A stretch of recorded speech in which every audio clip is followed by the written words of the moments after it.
When it comes to light use inside of your home, I think it's much better to use one that is separate from your firearm. Now, when you use a handgun, that's relatively easy to see. You're going to carry the handgun in the high compressed ready. You're going to have your flashlight in a separate hand, probably on a lanyard. You'll be able to drop that and go to your handgun with two hands if you need it. The fact is, inside of the home, you're probably going to be barricaded and you're probably going to have the bad guy coming to you. And again, if there is enough light for the bad guy to attack you, there's probably enough light for you to see the bad guy and defend yourself. When we move to a long gun, it gets a little more complicated. Because the long gun is meant to be used with two hands, of course, a lot of times people will go ahead and use that weapon-mounted light as a primary light source. And that's understandable. But we need to think about how we're going to use it and how we're going to be safe.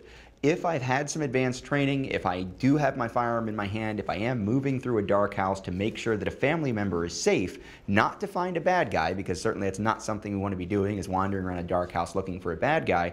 If we're looking for family members and trying to ensure that they're safe, we want to make sure that we're not pointing the gun at them and also pointing our flashlight at them. So as we're moving through the house in our long gun high compressed ready, we can use our light source bouncing off the floor and bouncing off of walls to illuminate the area ahead of us and to identify potential family members or potential threats. If we walk around the house pointing the gun and the flashlight, we might incidentally end up pointing the gun at a family member, and of course we don't want to do that. All the trigger finger discipline in the world doesn't make up for pointing a gun at a family member, especially in a high stress situation. Right now, there's someone off to my left.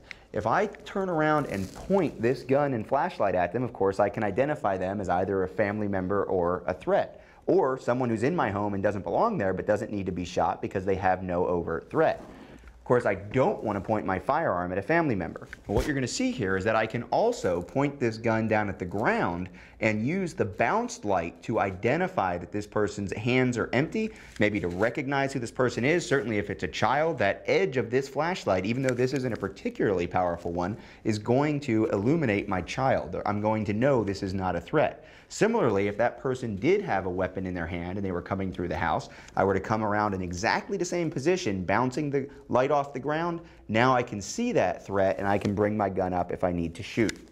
The idea of being safe, if you do choose to use a weapon-mounted light, maybe not even as your primary, maybe it's a secondary, but you've gotten to a position where you do have two hands on the firearm.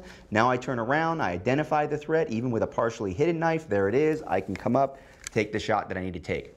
Anytime that you're thinking about using a firearm inside of your home, if you have anyone else in the home that's a friendly or family member, you need to really think about safety and making sure that you know where your firearm is pointed at all times, and particularly not at them. Think about that even when using a weapon-mounted light.